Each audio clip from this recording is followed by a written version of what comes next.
Well, this month of July, we are traveling down this road of prosperity.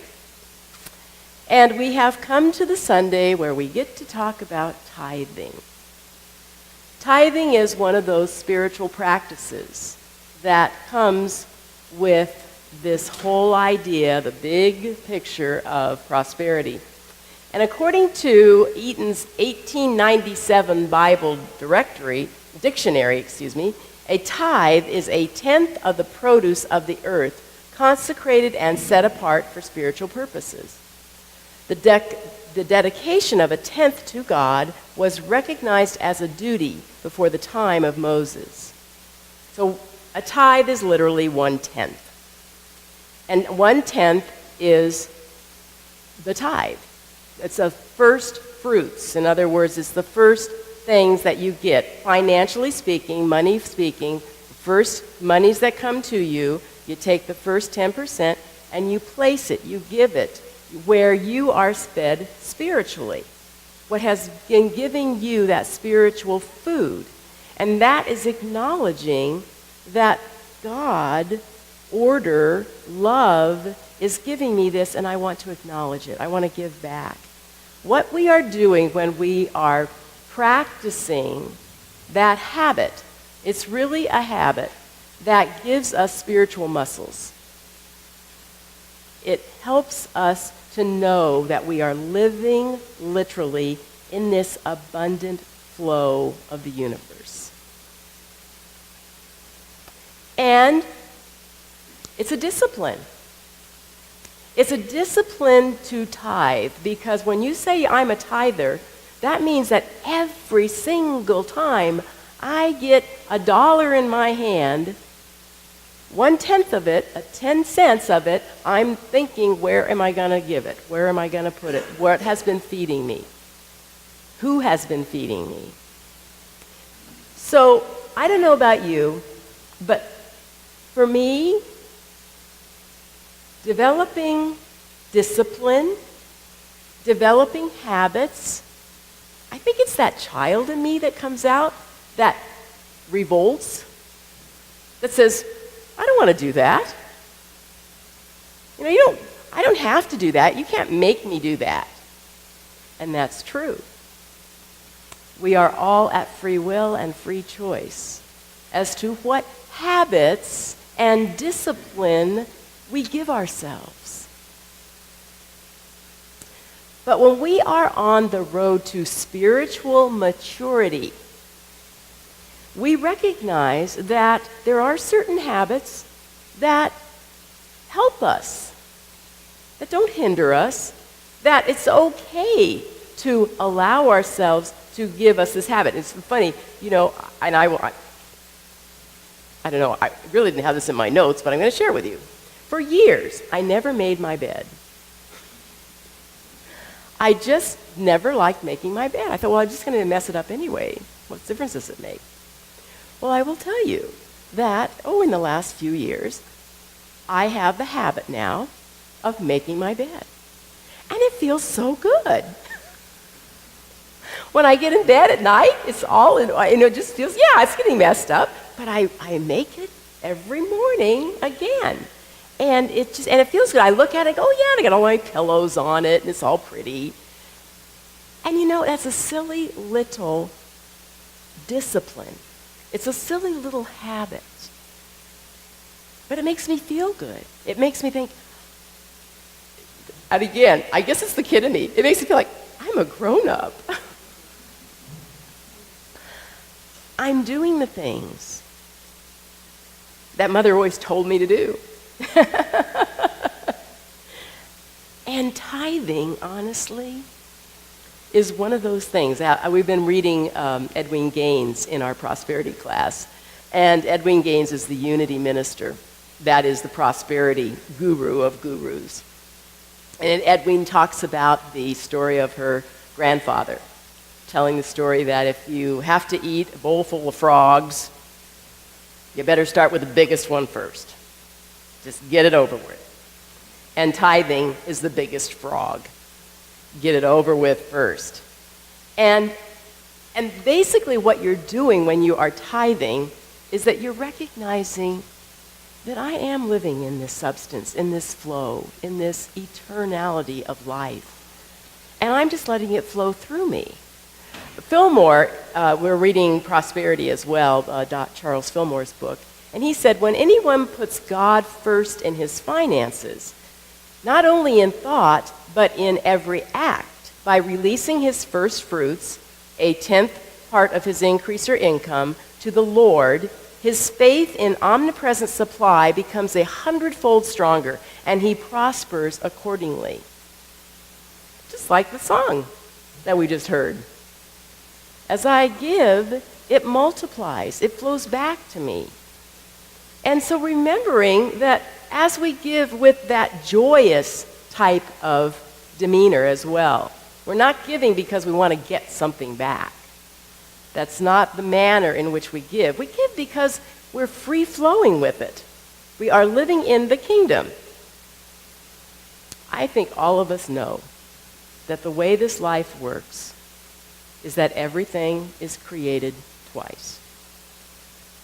The first way it's created is in mind, in thought, in spirit. And from that comes the physical form.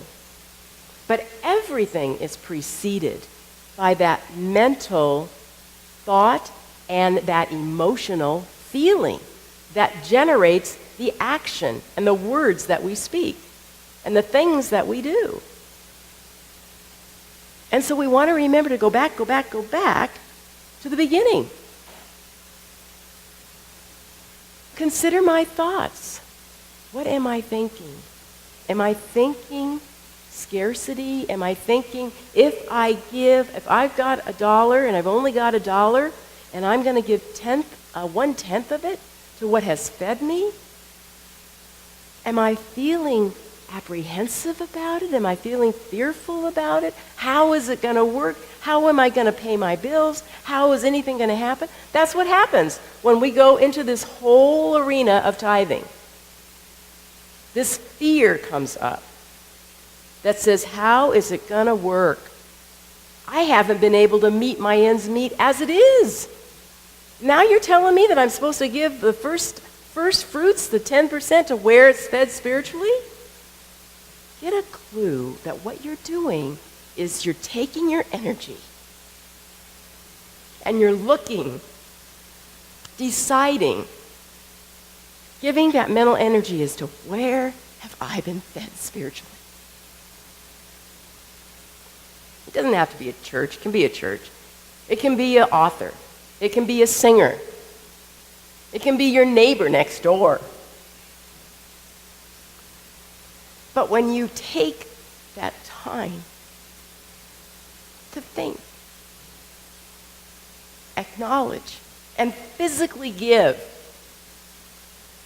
that financial token, that financial symbol of energy to that person, to that place, and you're doing it with joy, you're doing it with gratitude, you're doing it with love, that is what is increasing in your life. Don't we all want more love in our life?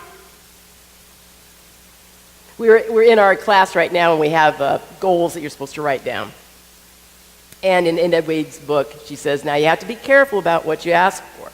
You might have to be specific, because one of the ladies in her class wrote down, I want more love in my life. And she was given a pregnant dog.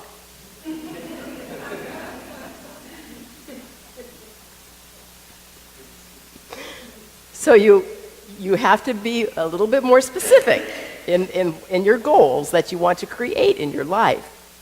But typically and generally and really wholly and universally, all of us want love.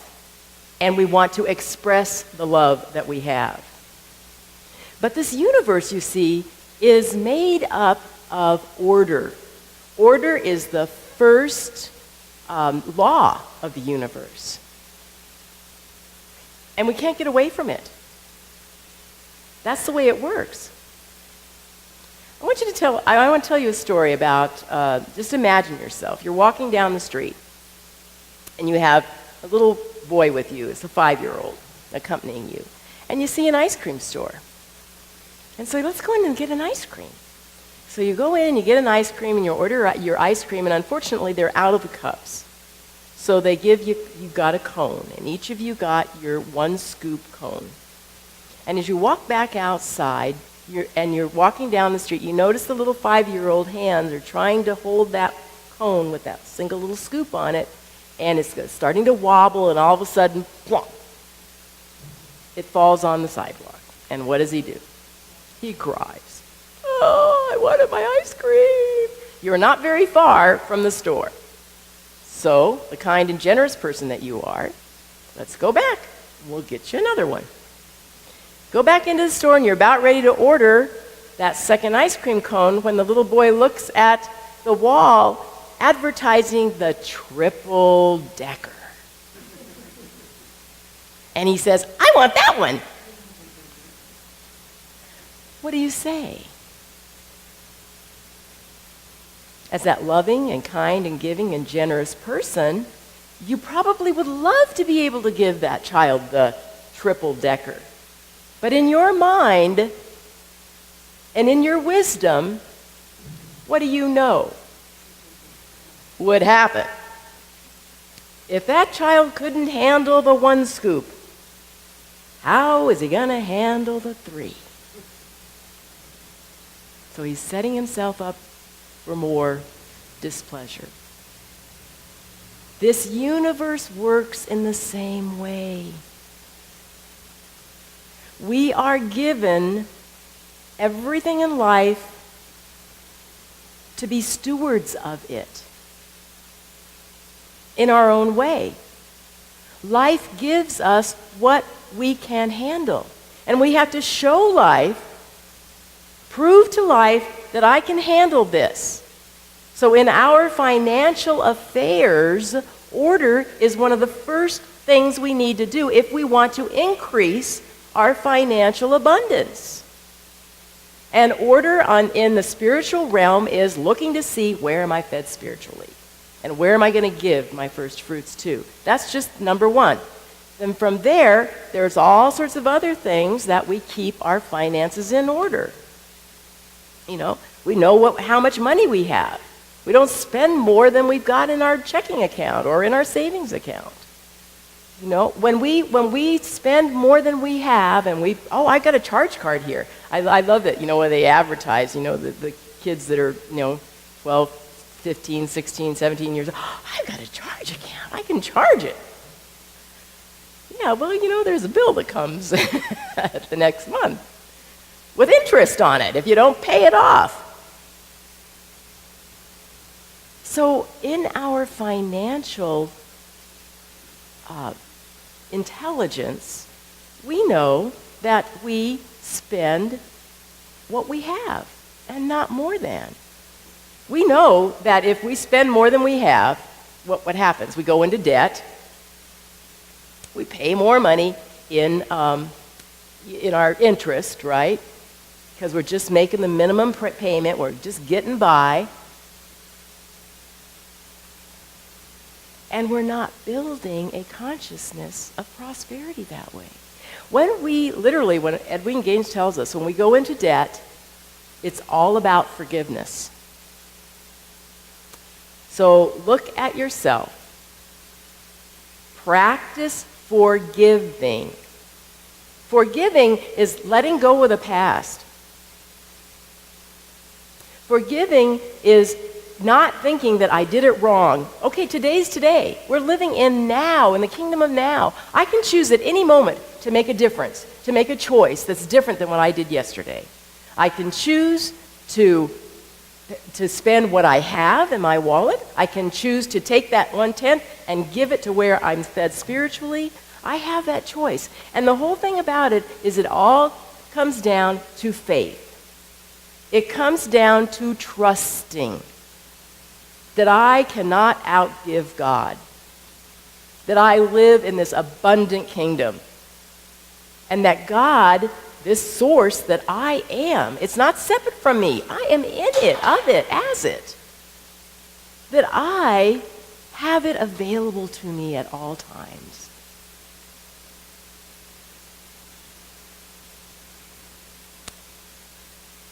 there's another element that I want you to just consider, just think about, just to consider. Edwin talks about it in her book. If we decide not to tithe, if we decide that I just can't handle it, it's not going to happen, look at your experiences, because chances are the universe will take their share without your initial cooperation. In other words, maybe you'll have a car accident. Maybe you'll sit on your glasses. Maybe you'll drop your phone. I just talked to my friend who dropped her phone and didn't know it, and she ran over it. The universe will take that payment, whether you're cooperating or not. If you cooperate and you look for, where is it that I'm fed spiritually? What makes me feel so good? Then that's the energy you're giving off. Does that make sense? Do we not want to feel good? You know? Do you want to feel good? Yeah. I think that's what life is about. Remembering to, we just had this last 2 weeks, we had a horrific fire here in Alpine. Many people, lost their homes. And I know people sitting in this room have lost their homes from previous fires. Life is about regeneration. Life is about letting go of what has been and moving forward. Just like the vegetation that from that fire, there's going to be regrowth. And just like you folks here that have lost your homes, you have new homes. You have different homes now. And the people who are in that situation right now, they're in that mix of it. They will move forward, and they're going to be moving into what their new experience is. That's the way life works. And so we need to remember to let go constantly of what was, to forgive. To forgive. Let go of that past. I don't know how many of you notice I have a purple bracelet on. I got this in our prosperity class last Monday night, and this is the bracelet that reminds you to have a complaint-free world. And it's a 21-day process. You leave this on for 21 days, and no complaining. No complaining means that you don't speak it. You can think it. You can get away with thinking it. But once you utter something that is of a negative way, or if saying that you want it to be other than it is, that is a complaint. And so then you take that band and you move it to your other wrist. So it reminds you of where I'm at. Now, I got this on Monday night. I was able to get up to day 3 at one point. Today, I'm on day 1.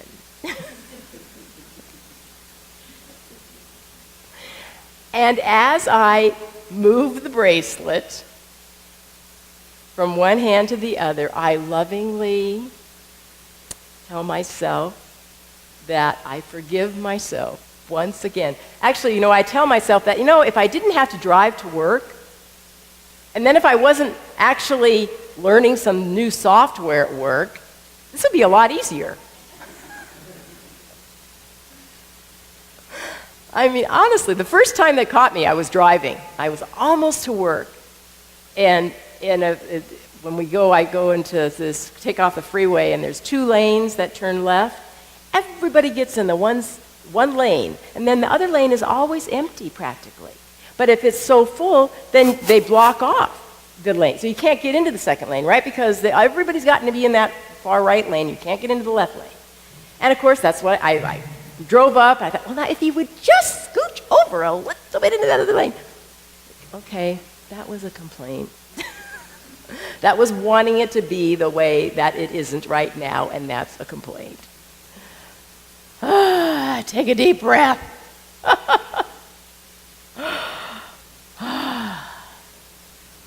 it's a challenge to focus on the positive, especially if your mind is thinking about tithing.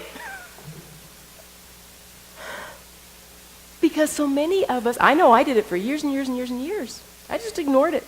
Oh, I've given my $25 a week, that's fine. You know, it's in my budget, that's great. But honestly, since I have made that commitment to tithe on everything that comes in, that 10% to where I'm fed spiritually, and it's a variety of places, it's a joy.